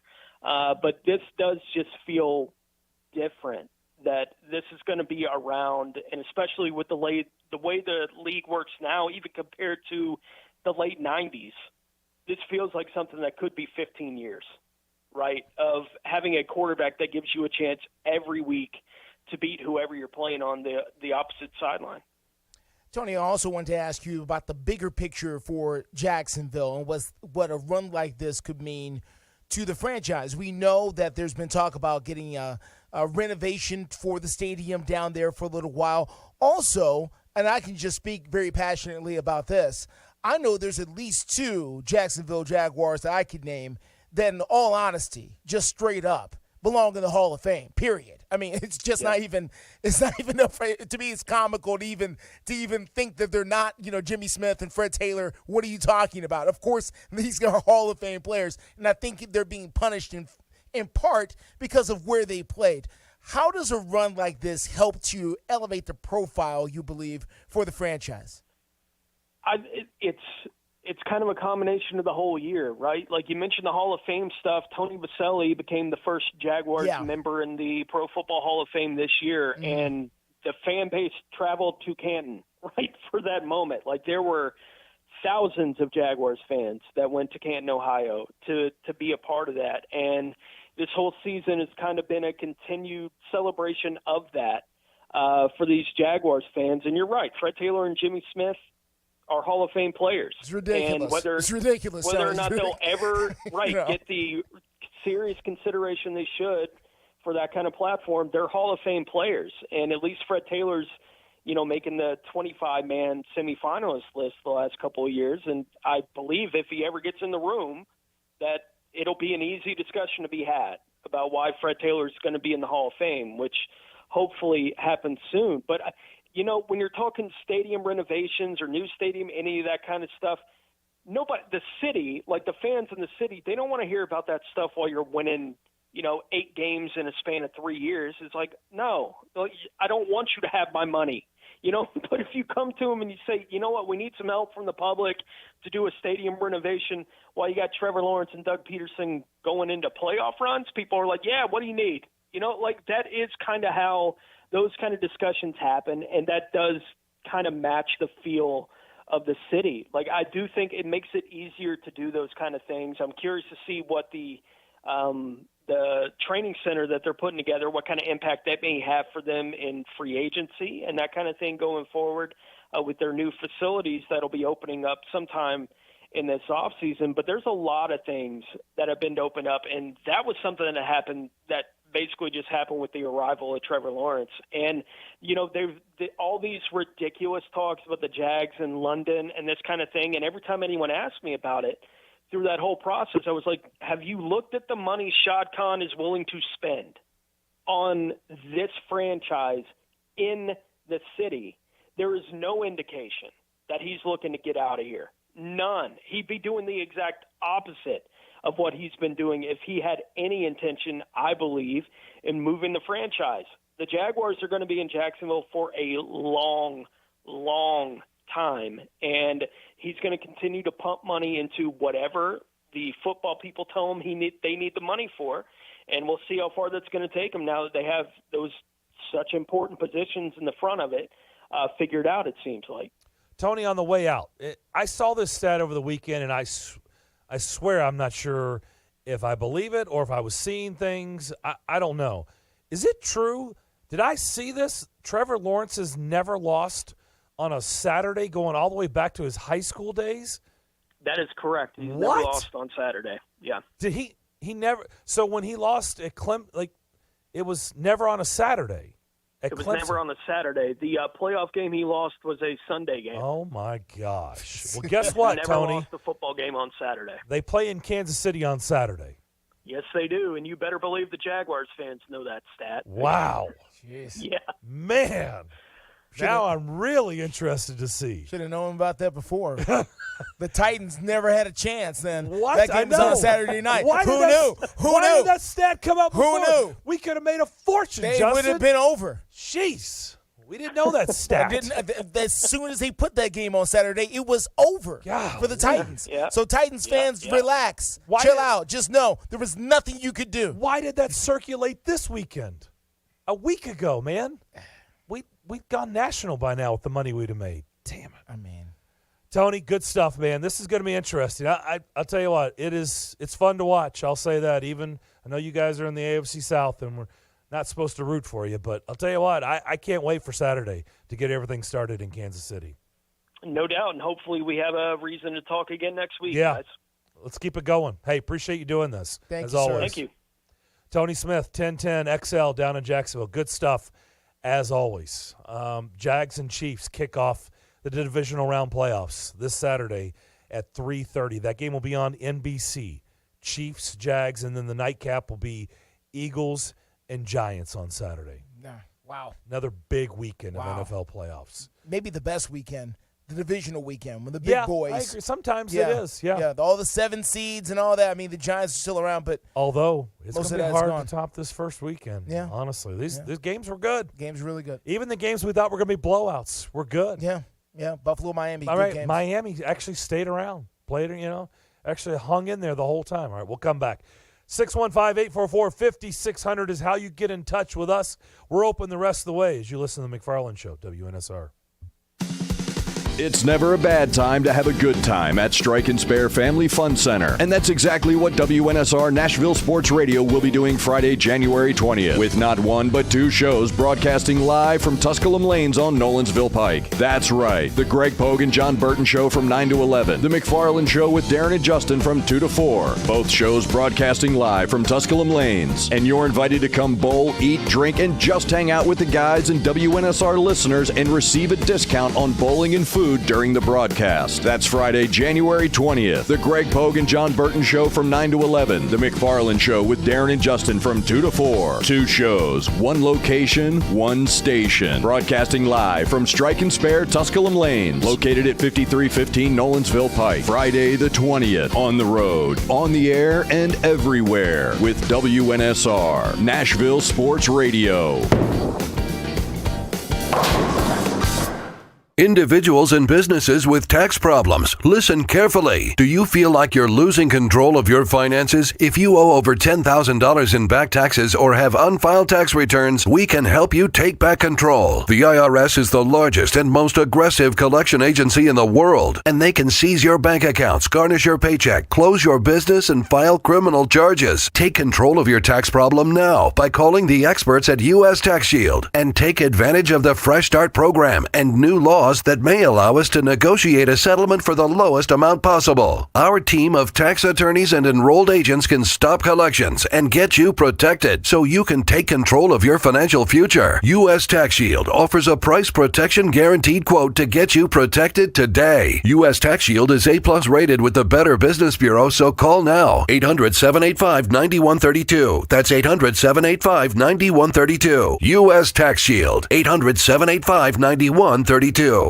When you're away from home and you want down-home cooking, Kitchen Notes at the Omni Nashville Hotel is the answer. Excellent, fresh, and local, just like Grandma used to make. Start your day with a Music City omelet and some prime rib hash, or a cast iron waffle with Nashville hot chicken. For those wanting variety, hit the biggest breakfast buffet in Music City. And of course, the world-famous Biscuit Bar. Start your day with the fresh, local, and down-home cooking of Kitchen Notes at the Omni Nashville Hotel, 5th Avenue, downtown. It's the afternoon stretch with Zach Williams and Bruno Reagan. I have not met you, Andrew, but I'd love to meet you someday. Yes, sir. What story do you want to tell him, Clay? Oh, about how you got ejected? Well, just how passionate of a Vanderbilt fan I am. He's so passionate that he is not able to attend games. Is that fair, Clay? That's fair. The Afternoon Stretch. Afternoon Stretch with Zach Williams and Bruno Reagan.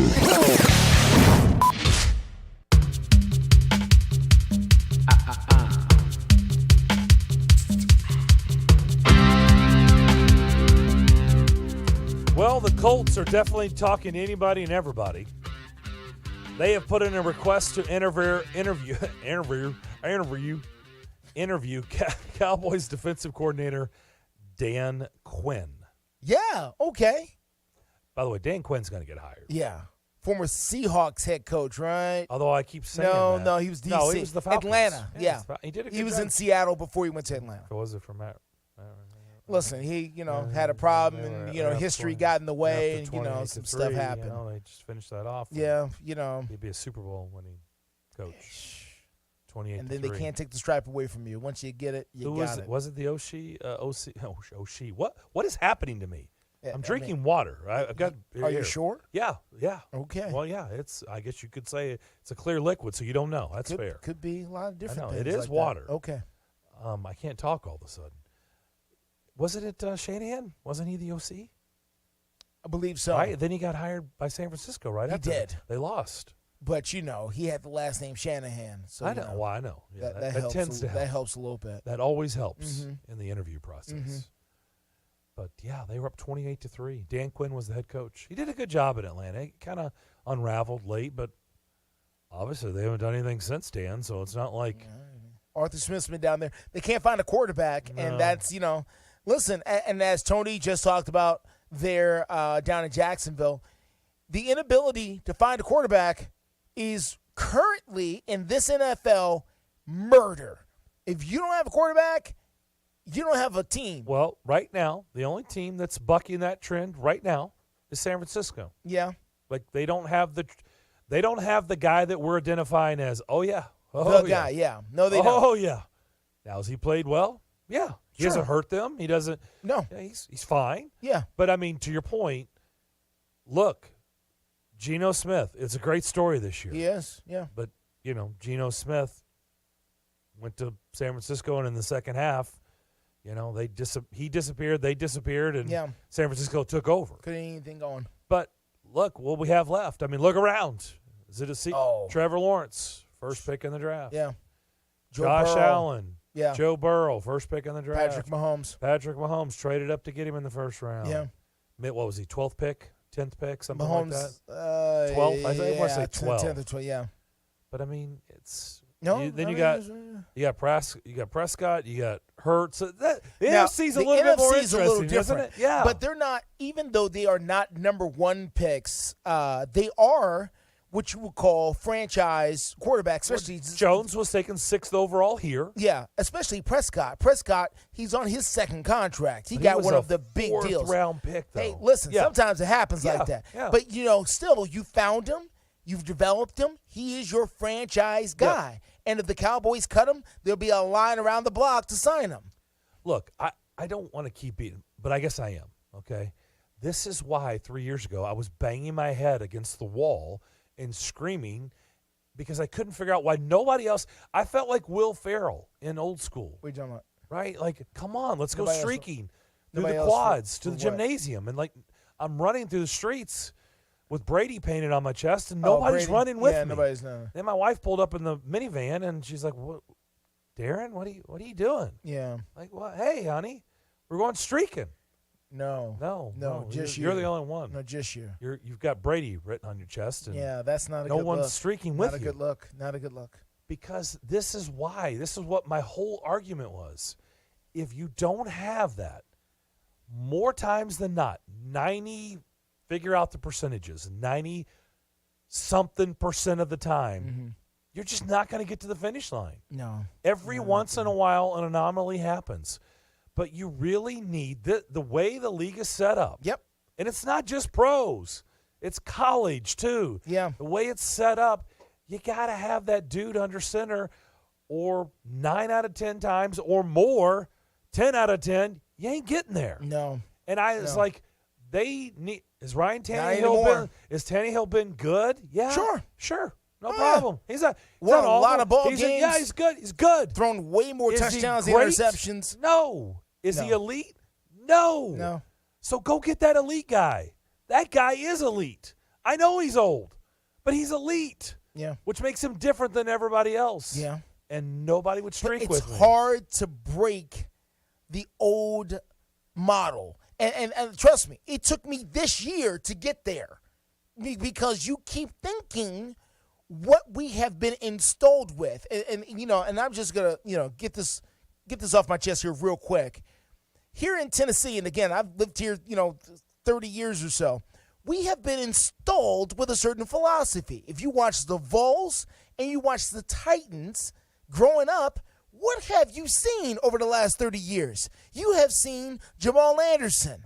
You have seen Alvin Kamara. You have seen, what's my guy down there in Houston? Travis Henry. Travis Stevens. Jamal Lewis. You have seen Eddie George and Chris Johnson and now Derrick Henry. You have seen running back central coming through here. And defense. Arian Foster is who I was thinking of a minute ago. You have seen Reggie White. You have seen Albert Hainsworth. Eric Berry. Al Wilson. Yeah. You have seen the guys, all right?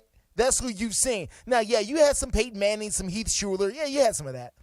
But the lion's share of what you have been taught as a Tennessee-based football fan is around running the football, play action, deep shots, not wide open. No.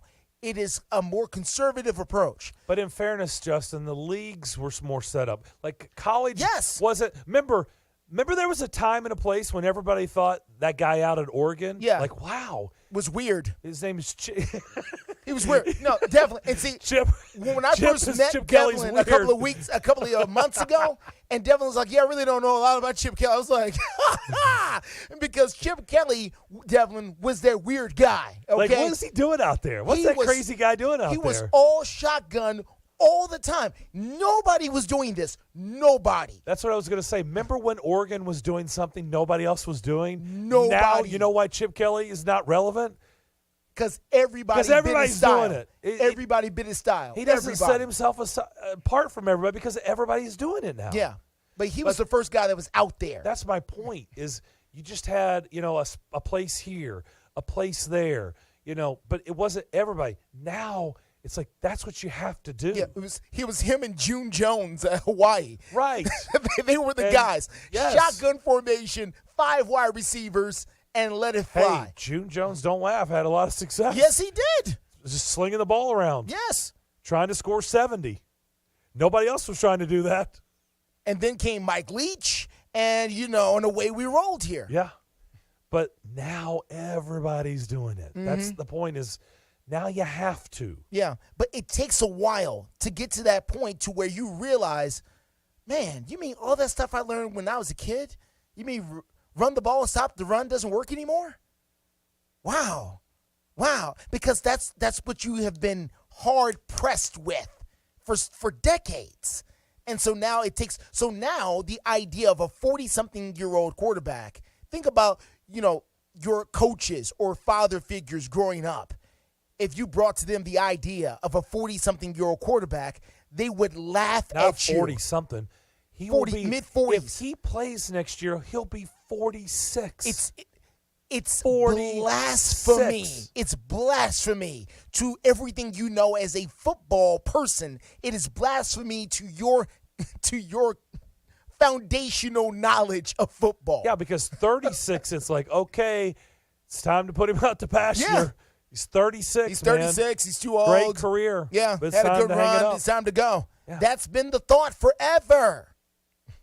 Not anymore. New day, and it takes a while to break that so we can say, okay, I get it now. Okay, quarterbacks play much longer now. Okay, you can be productive at 42. Okay, it takes a minute, and we're still not there. We think we're getting there. No. Trust me, as a fan base, as a city, as a football culture, we are not there yet. You talking about here? Yeah. No, we're only going to get here until what happens, or get there until what happens. We're going to be dragged. Some GM's going to come in here and have to drag us there. Well, what did Tony Smith just say to it? Why do you think everything they're not going crazy because they just want a playoff game. I mean, they are, but they aren't.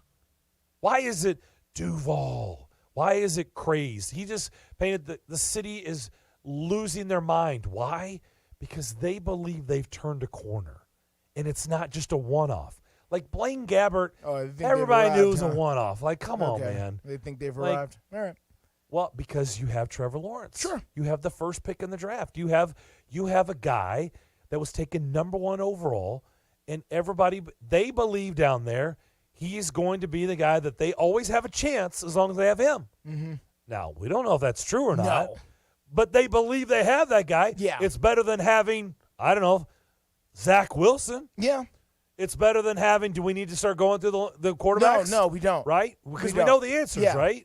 Yeah. Because they in this division, he's the This only conference, example. yeah. No, in this division. This division, yeah. AFC this division, South. yeah. He's the only one now. He's the, Where everybody's like, he's the Super Saiyan. Who's the dude? Yeah. That's it Yeah. right now. Yeah. Now, Houston's going to draft their guy. Yeah. They And think then we'll is going to find be out. the. Yeah. I'm We'll find out what he is. It's going to be Stroud, I guess. But, again, and now we're getting to another part of this conversation. Or Young. We've seen this movie before, Darren, in conferences that get loaded up with what we think are going to be future Hall of Fame quarterbacks. And what we have found out is not everybody go win the Super Bowl. A few of them's going to win the Super Bowl, but not everybody. Because you and I remember Warren Moon and Dan Marino and Jim Kelly and John Elway all in the same division in their prime at the same time. There's not enough room. Not everybody's. A lot of guys are going to get close. They're going to have fantastic seasons, statistical seasons, and they're going to be spectacular. But they're not going to win the Super Bowl. It's because there's only one Lombardi trophy at the end of every year, and every fan base is going to pour their everything into a guy, whether it be Dan Marino or Warren Moon, and those guys played for a decade or longer and never got there, never won the thing. I know, but do you know how nice it would be to have that guy? Like, think about it. Kansas City will always feel like they have a chance. It doesn't matter what happens in the offseason. Sure. They can bellyache about all the moves. As long as you have Mahomes, you got a shot. Yeah. No matter what, right? Josh Allen. I mean, listen, Green Bay's felt like that for the last 20 years. Thank you. That's what I was going to say. 25 years. 25 years. That's how that market They're has in felt. every game. Brett Favre, Aaron Rodgers, You got a shot every game. Forget you, Green Bay fans, if you complain about your bad day. Oh, please. 25 years, you have felt like you had a shot every year. Yeah. Because you had that guy under center. Yeah. Do you know how nice of a feeling? We haven't had that. And until you have that, I don't know.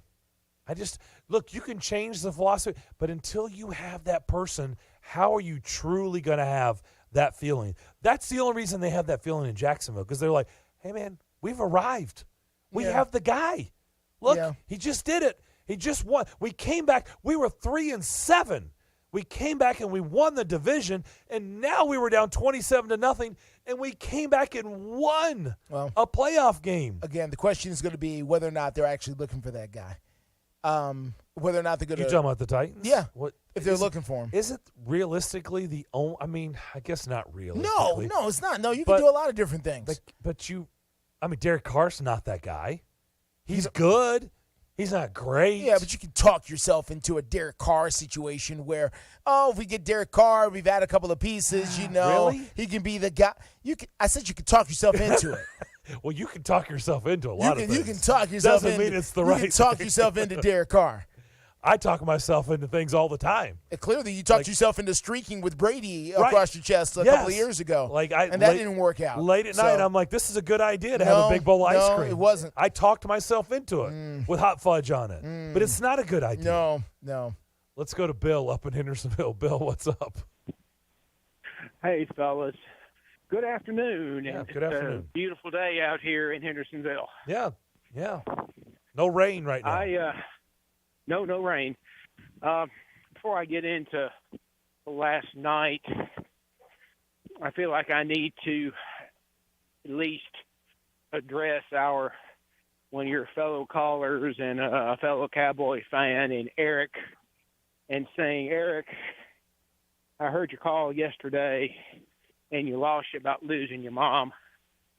my deep condolences and heartfelt condolences to you, sir. That's to say the least tough and hard. Both those with capital T's and capital H's. And I know you couldn't finish, if you will, the grieving process yesterday because of holiday. But today you had a nice day for friends, family, and your neighbors to show up to pay her last respects. Eric, I don't know what your family situation is. I know from my point of view, I lost my dad 40 plus years ago. And that's when my mother, who some of you folks have heard on these very same airwaves, was in her early 50s. And she has never remarried. And Eric, I hope maybe if you felt like it and watched our game last night, hopefully us going on to victory made a little bit better night for you, knowing what you had to go into and do today. But Eric, my condolences and my thoughts and prayers are for you and your family of being on my prayer list tonight. Well, that was very nice, Bill. Now, as for last night, I was absolutely thrilled, not with my field goal kicker. That really, I guess he just had the yips. I don't know what in the world, because I think they had the stat no kicker has ever missed 4 extra points in a playoff game. But give him credit, he did come out on the last touchdown Dallas scored and kicked it through the uprights. So to give him a lot of credit for that. But I felt, me and others felt pretty good about going into that game. I do not have those same feelings about going to Santa Clara and playing the Niners, because that is a totally different situation, to say the least. But for now, I'm happy. I'm happy with the victory. And fellas, hope you have a great rest of the day, and go Cowboys. Thank you, Bill. Appreciate it. Bill. They will close out the divisional round Sunday. That'll be the 5:30 kickoff game on Fox. Cowboys at San Francisco. So it'll be Bengals, Bills on Sunday, followed by Cowboys, 49ers. And thanks for the nice words to Eric. I'm sure he really appreciates you saying that. All right, we'll take a quick break, come back with more of the McFarland Show next.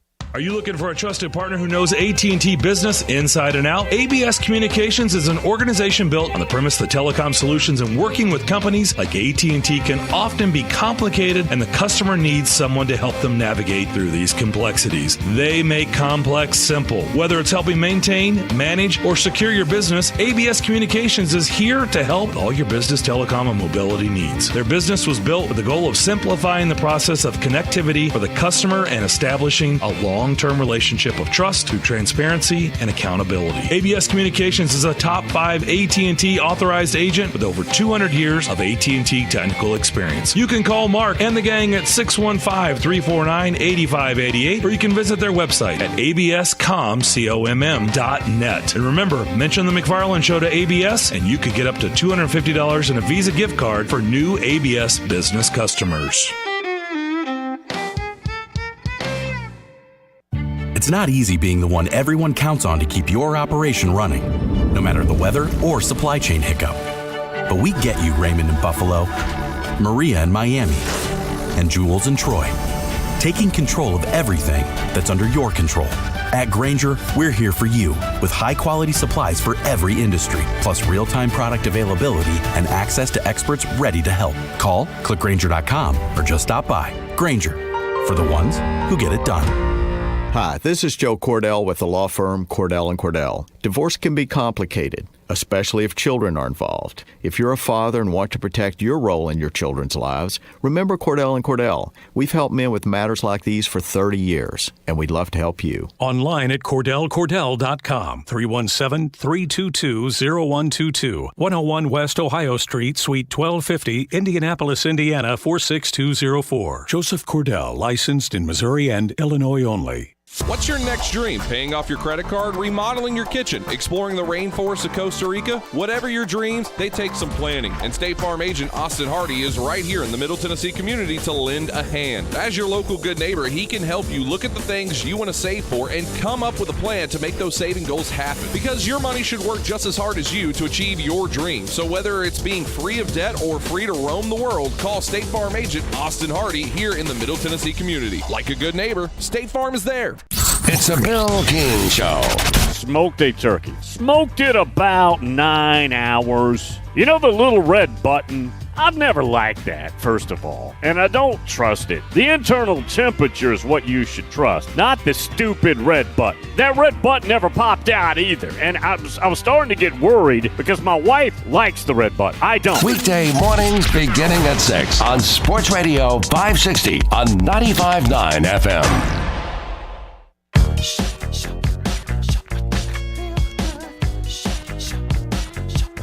Monty Ossenfort accepted the general manager vacancy by the Arizona Cardinals. Today he was sworn in out in Glendale, Arizona, and he brought up the Titans in his press conference, his introductory press conference. Here's what he had to say. I want to thank a couple people because I owe a lot to a lot of people around the country. I want to start with the Titans organization and Miss Amy Adams-Strunk, Kenneth Adams, and Barclay Adams. I wasn't there long, but it was clear to me what type of person Miss Amy is and the investment that she's made in her organization, and I benefited greatly from my time there. To Coach Vrabel, the rest of the coaching staff, the scouting staff, I formed connections there. I learned a lot. I grew a lot. I saw a different way of doing things that I had not seen before, and it's only going to help me as I move forward here with the Cardinals. A lot of different ways to read that. Who was missing? And the thank you list? Who was missing? Well, he didn't thank T-Rack. He did not. He did not thank T-Rack. T-Rack, yep. You know, I didn't hear any thank yous for any of the Titans drum corps. He didn't thank them. Nope. He didn't mention Ryan Calton. He did not. He didn't. He didn't mention Burke Nihill. He did not. No. He did not. He didn't mention Robbie Boren. Didn't mention Robbie. No. But John Robinson. I didn't hear his name. Yeah, I didn't hear it either. Isn't John Robinson responsible for him being there to begin with? Honestly, I would think so, but I don't know that. Didn't he and John work together with the Patriots, and that's how they kind of got to – I mean, listen, now he talked about his time with the Patriots after this, but I haven't heard that part in full. Maybe he mentions John Robinson's name when he talks about his time with the Patriots, and I just haven't heard that part. That would be kind of weird, don't you think? I mean, that's where he first met the guy. Spent the last 3 years here. He did. And he thanked the ownership. And he thanked, the ownership group. Yes. The coaching staff. He did. Also mentioned that. Not the guy he was directly reporting with. to, no. Yeah, reporting to. Reporting to. Yeah. No, but listen, he's a smart man. He mentioned the people signing checks. Good for him. Well, you mentioned the guy. In all seriousness, though, I mean, there's probably something to that, don't you think? There might be. Who knows? Who knows what's really going on there? I do find it interesting that he said they did things in ways that I had never seen before. Yes. That is an interesting phrase. Yeah, could you please expound upon that? Which you can do so now. What do you mean? You're the GM of Monty? the Cardinals. You don't have to, you can speak your mind. Speak your mind, my man. Oh, what else did he say today? I wrote it down, but somehow I've misplaced that piece of paper that I wrote it on. Something about egos. Did you see that? No. His quote? Oh, that No, was I making missed its that. rounds. No, I've missed the Austin Ford and the egos. Something about everybody can check their egos at the door or something before coming into this building.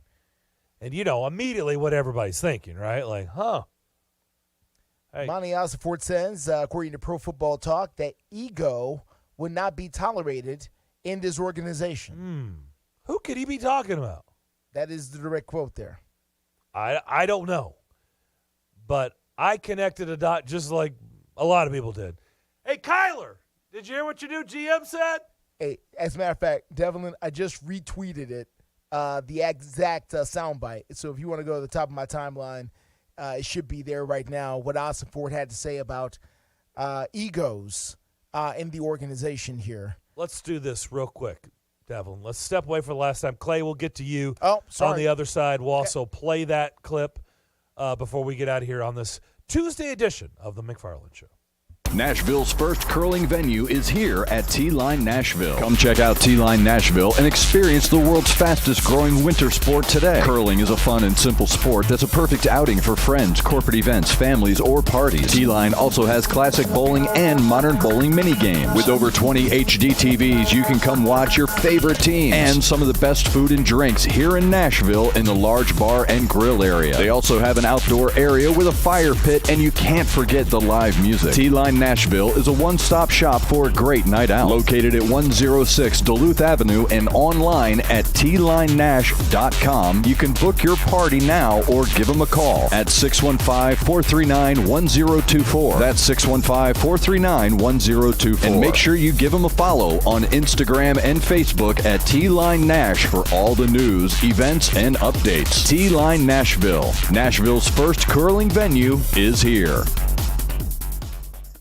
Located at 5410 Murfreesboro Road in the heart of Laverne, City Slickers is one-stop shopping for all your liquor, beer, and wine needs and has been a multiple winner annually in the Best of Rutherford County voting for Best Liquor Store and Top Wine Shop. Featuring the lowest prices, the best customer service with unsurpassed knowledge, City Slickers offers the largest craft beer selection in Rutherford and southeastern Davidson counties and has beer on tap at its Growler filling station. City Slickers also sells mixers, sodas, snacks, tobacco products, and the Tennessee Lottery, and can place special orders and assist with all your events and even wedding planning. Make sure you follow City Slickers on all their social media or just give them a call at 615-280-7469. That's 615-280-7469. Located in the heart of Laverne, City Slickers.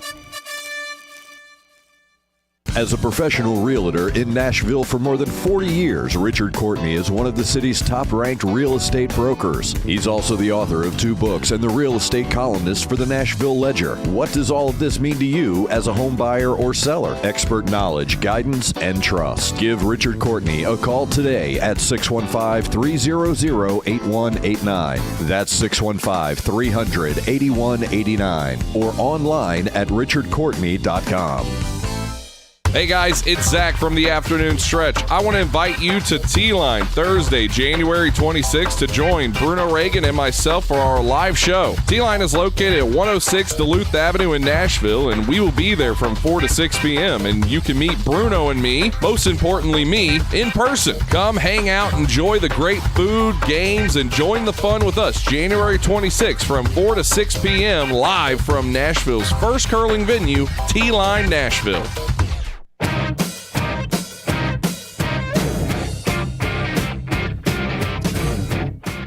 Back here on the McFarland Show, let's sneak in Clay before we get out of here. Clay, what's up? Hey, Darren. Thanks for squeezing me in. Sure thing. Pretty excited about the ball game tonight. For Vandy on Saturday, I do think this team is gelling a little bit, getting a little better. I've always thought there was talent on this basketball team, and Alabama's really good, Darren. I think they're the class of the SEC. I think they're a legitimate Final Four team, and we'll just see, what happens tonight. I think Vandy's an 8-point underdog, but I really don't think Alabama's going to come in here and just blow them out of the water. I do think that Vandy will make a decent showing.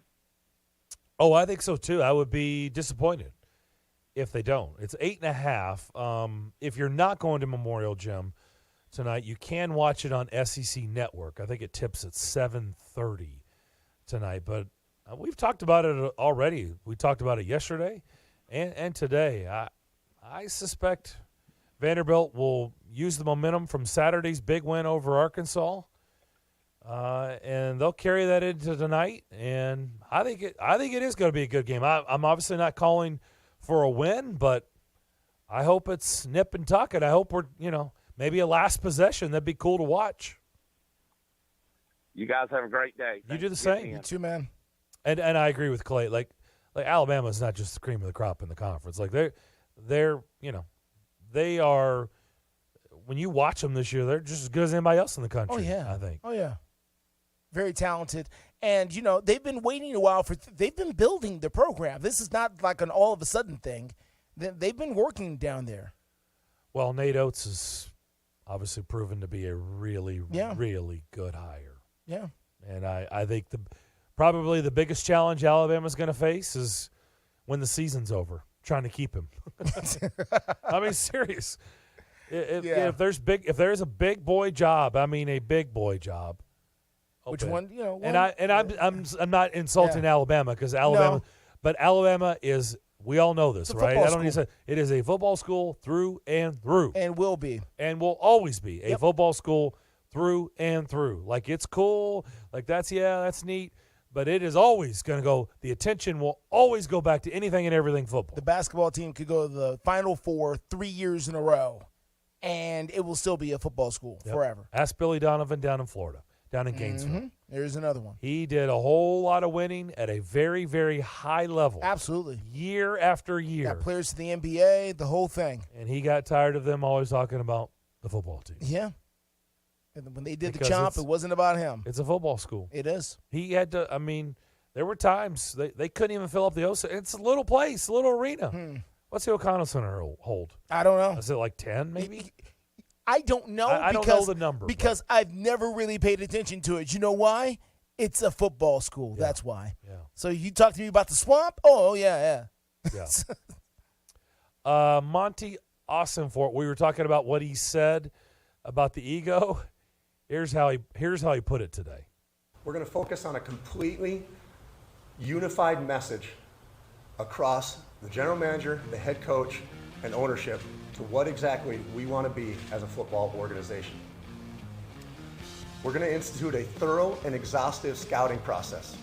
We are going to turn over every stone to find the right players for this team.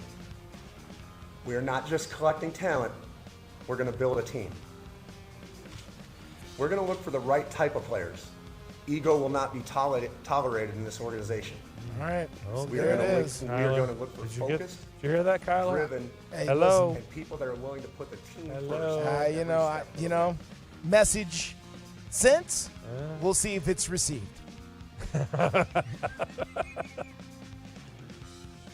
Hey, a lot of things have been said, and I haven't seen Kyler really change, so we'll see. Tyler's like, oh, I got this contract right here that says. Yeah, I'm good. That'll do it for us today. Have a great rest of your Tuesday. We'll have tons to discuss tomorrow. Stay tuned. Afternoon Stretch is next. On air and online, Sports Radio WNSR, Brentwood, Nashville. ABC News, I'm Tom Rivers.